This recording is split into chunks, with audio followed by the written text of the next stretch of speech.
नमस्कार मित्रांनो, आपण आय-टी-आय प्रवेश प्रक्रिया 2025 आणि 26 मध्ये वेळोवेळी अपडेट या चॅनलच्या माध्यमातून दिलेलीच आहे. पण काही विद्यार्थी असे आहेत ज्यांना आजही आय-टी-आय प्रवेश प्रक्रियेची माहिती नसताना त्यांचा नंबर हा लागत नाही. ज्या पद्धतीने आय-टी-आयची प्रवेश प्रक्रिया चालते त्या पद्धतीने आपल्या फॉर्ममध्ये चेंजेस करत नाहीत किंवा एखादा कमी पर्सेंटेज असतात आणि त्याच कमी पर्सेंटेजवर एखादा चांगला ट्रेड म्हणजे जास्त मागणीचा ट्रेड या ठिकाणी घेऊन बसतात. म्हणजे ही आय-टी-आयची प्रवेश प्रक्रिया पर्सेंटेज बेसिसवर चालते. तुम्हाला जर पर्सेंटेज चांगले असेल तर तुम्हाला चांगला ट्रेड मिळेल आणि एखादा जर तुम्हाला पर्सेंटेज जर कमी असेल तर तुम्हाला एखादा कमी मागणीचा ट्रेड मिळेल. मी नेहमी सांगत असतो आय-टी-आयचा कुठलाही ट्रेड हा खराब नसतो. खूप सारे विद्यार्थी मला कमेंटद्वारे मेसेज करत असतात, की हा ट्रेड लागला तो करू का? हा ट्रेड करायचा होता तो नाही लागला. म्हणजे हा ट्रेड लागलं केलं तर काय होणार आहे? तो ट्रेड केलं तर काय होणार आहे? अशा प्रकारचे असंख्य प्रश्न असतात विद्यार्थी नेहमी कमेंटद्वारे विचारत असतात.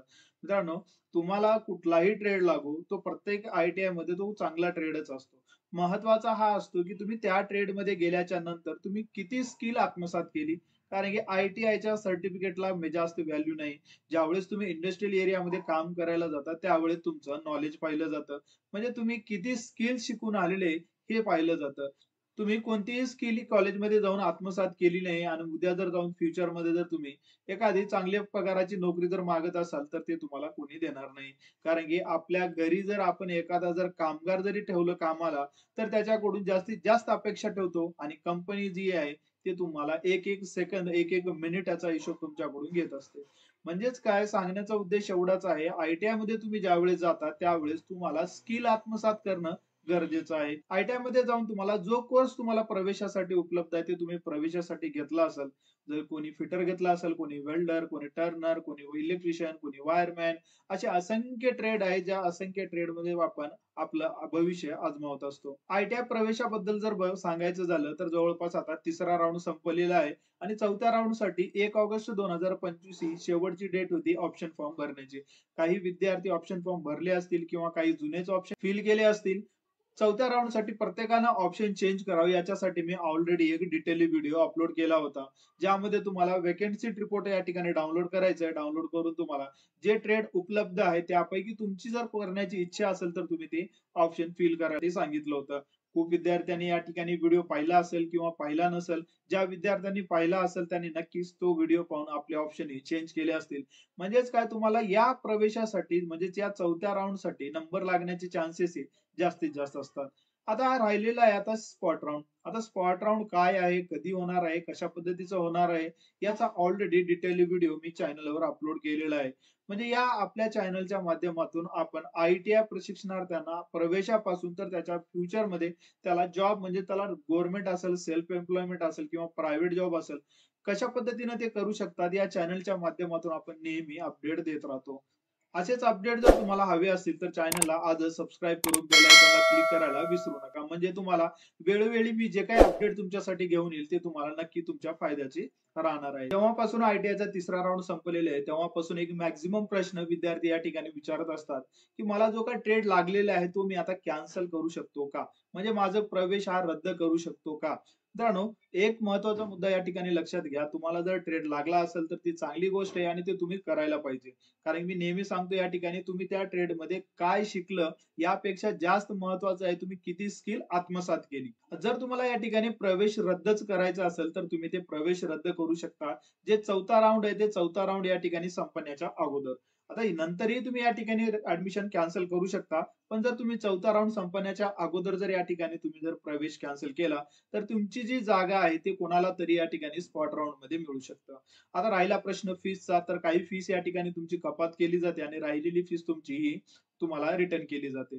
म्हणून या ठिकाणी जर तुम्हाला असा काही विचार असेल की आता ऍडमिशन कॅन्सल करायचं आहे किंवा मला आय-टी-आय करायचं नाही मला दुसरं काहीतरी करायचं आहे असं जर तुमच्या मनामध्ये जर विचार येत असेल तर तुम्ही जो आपला चौथा राउंड आहे म्हणजे 10 ऑगस्ट 2025 च्या अगोदर तुम्ही प्रवेश हा तुमचा रद्द करू शकता.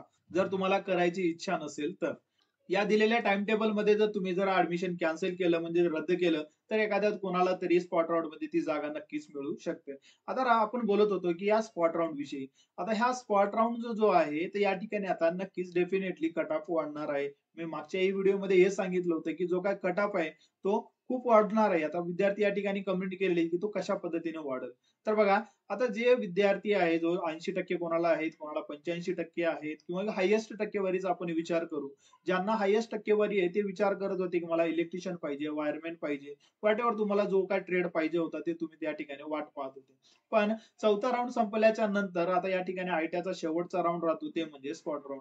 आता त्यावेळेस विद्यार्थ्यांच्या मनात येतं, की मला आता जो ट्रेड अवेलेबल आहे किंवा जो बी ट्रेड लागेल, मी ते करण्यास तयार असतो. मग अशा कंडिशनमध्ये जर बघितलं, तर हे सर्व विद्यार्थी आता स्पॉट राउंड मध्ये पार्टिसिपेट करतात. ज्या विद्यार्थ्यांना एखादा अदर ट्रेड नकोच आहे, त्यांनी पार्टिसिपेट होतच नाही.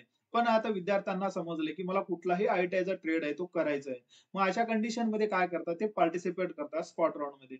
आता मॅक्झिमम विद्यार्थी असे आहेत जे कमी पर्सेंटेजचे आहेत म्हणून त्यांचा नंबर नाही लागला. आता स्पॉट राउंडला जे जागे शिल्लक आहे, हायेस्ट पर्सेंटेजचे जर या ठिकाणी विद्यार्थी आले, तर नक्कीच पहिला प्रिफरन्स त्यांना देईल. कारण की आयटीआयची संपूर्ण प्रक्रिया आहे, जे राउंड असतील किंवा स्पॉट राउंड असेल, ते सगळं चालतं मेरिट बेसिसवर नुसार. आता या मेरिट बेसिसवर जर बघितलं, तर एखाद्या कॉलेज जर समजून घ्या 10 जागी शिल्लक आहे. त्या 10 जागेपैकी जर हायेस्ट पर्सेंटेजचा कोण आहे, त्याला 1 नंबर देऊन त्याला पहिल्या प्रिफरन्स नुसार त्याला बोलावलं जातं. आता आपण असं विचार करू, की 11चा हा अटेंडन्स नोंदवण्याचा म्हणजे हजेरी नोंदवण्याचा शेवटचा टाईम आहे.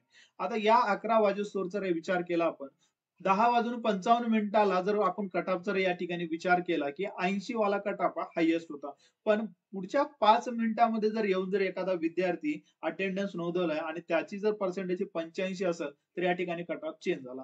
म्हणजे सकाळपासून वाटत होतं, की एखाद्या विद्यार्थीला 80 आहे आणि तो कट ऑफ वाला 1 नंबरचा आहे आणि नंतरच्या राहिलेल्या 5 मिनिटामध्ये 85चा टक्केवारीचा येऊन विद्यार्थी या ठिकाणी हजेरी दिला. हजेरी दिल्याच्या नंतर तो 85 वाला पहिला नंबर राहणार आहे. म्हणजेच या ठिकाणी ज्यावेळेस तुम्ही अटेंडन्स देता, तुम्ही पहिलं द्या किंवा नंतर द्या. फक्त एवढंच आहे, जे तुम्हाला टाईम दिलेलं आहे, त्या टाईम लिमिटमध्ये जर तुम्ही जर दिलं असेल, तर तुमची ती या ठिकाणी अटेंडन्स ग्राह्य धरण्यात येतं. म्हणजे तुम्ही सकाळपासून जर 2 तास जर वेळ तुम्हाला दिला असेल, तर पहिल्या अर्ध्या तासात जर तुम्ही अटेंडन्स देऊन असं विचार करत असाल, की माझा नंबर हा पहिला लागेल, तर असं काही या ठिकाणी होणार नाही. आयटीआयची संपूर्ण प्रवेश प्रक्रियाच ही असते तुमच्या संपूर्ण मेरिट बेसिसवर. तुम्ही पहिला अटेंडन्स द्या किंवा नंतर अटेंडन्स द्या, असं या ठिकाणी काही नसतं. फक्त नियम एवढाच आहे, तुम्हाला जो काही टाईम देण्यात आलेला आहे, त्या टाईममध्येच तुम्हाला अटेंडन्स देणं गरजेचं आहे. आता अटेंडन्स कशा पद्धतीने द्यायचं याचा डिटेल व्हिडिओ ती डेट आल्याच्या नंतर मी नक्की घेऊन येणारच आहे तुमच्यासाठी. आणि तुम्हाला हे अटेंडन्स देण्यासाठी कोणाकडे एखाद्या नेट कॅफेवाल्याकडे किंवा एखाद्या कॉम्प्युटर सेंटरवर जायची गरज नाही. हे एकदम इतकं सोपं आहे, की तुम्ही तुमच्या मोबाईलद्वारे या ठिकाणी तुम्ही ते अटेंडन्स नोंदवू शकता. तुम्हाला असा खूप मोठा या ठिकाणी फॉर्म वगैरे भरायची गरज नाही. त्यासाठी फक्त एवढंच करावं लागेल, चॅनलला सबस्क्राईब करावं लागेल आणि बेल आयकॉनला क्लिक करावं लागेल. कारण की ज्यावेळेसही तो व्हिडिओ मी अपलोड करेल, त्या नोटिफिकेशनच्या माध्यमातून तुम्हाला ते मिळेल. आता स्पॉट राउंडचा संपूर्ण टाइम टेबल मी ऑलरेडी चॅनलवर अपलोड केलेला आहे. ते डेट तुम्हाला मेन्शन आहे त्या व्हिडिओमध्ये, ते तुम्हाला त्या डेटला ऍक्टिव्ह राहायचं आहे. आता त्या डेटला ज्यावेळेस तुम्ही अटेंडन्स देता, अटेंडन्स दिल्याच्या नंतर तुमची 2 दिवसासाठी तुम्हाला अटेंडन्स देण्याचा टाइम देण्यात आलेला आहे. टाइम दिल्याच्या नंतर तुम्हाला जो तिसरा दिवस आहे, ते तिसऱ्या दिवसाला तुम्हाला 1 दिवस मेसेज येणार आहेत. म्हणजे ज्या पद्धतीनं पहिला राउंड सुरू होण्याच्या अगोदर जसा प्रोव्हिजनल मेरिट लिस्टचा मेसेज आला होता, फायनल मेरिट लिस्टचा मेसेज आला होता, त्याच पद्धतीने या स्पॉट राउंडसाठी सुद्धा एक मेसेज येणार आहे. आता मेसेज कोणाला येणार आहे? जे विद्यार्थी या ठिकाणी अटेंडन्स नोंदवतील, त्याच विद्यार्थ्यांना या ठिकाणी मेसेज येणार आहे. तुम्ही अटेंडन्स देताना 2 कॉलेज निवडू शकता, 3 कॉलेज निवडू शकता. तुम्हाला जितके कॉलेज निवडायचे तेवढे कॉलेज तुम्ही या ठिकाणी निवडू शकता. ज्या कॉलेजचा मेरिट तुम्हाला कमी दिसेल त्या कॉलेजला जाऊन तुम्हाला प्रेझेंट राहायचंय स्पॉट राउंडसाठी. तर अशा पद्धतीने मित्रांनो हा आयटीआयचा स्पॉट राउंड होतो, ज्याची प्रक्रिया तुम्हाला मी आजच्या व्हिडिओमध्ये समजून सांगण्याचा प्रयत्न केलेला आहे. तर मित्रांनो, या व्यतिरिक्त तुम्हाला अजून काही अडचणी येत असेल या आयटीआय प्रवेश प्रक्रिया 2025 आहे आणि 26च्या प्रवेश प्रक्रियेमध्ये, तर मला कमेंटद्वारे नक्की कळू शकता. नक्कीच तुमच्या प्रश्नांचं सोल्युशन मी या व्हिडिओच्या माध्यमातून नक्कीच घेऊन येईल. या व्यतिरिक्त तुम्हाला अजून काही अडचण असेल तर मला कमेंटद्वारे कळू शकता. भेटूया नेक्स्ट व्हिडिओमध्ये नवीन अशाच प्रकारच्या अपडेट माहिती सोबत. तोपर्यंत नमस्कार.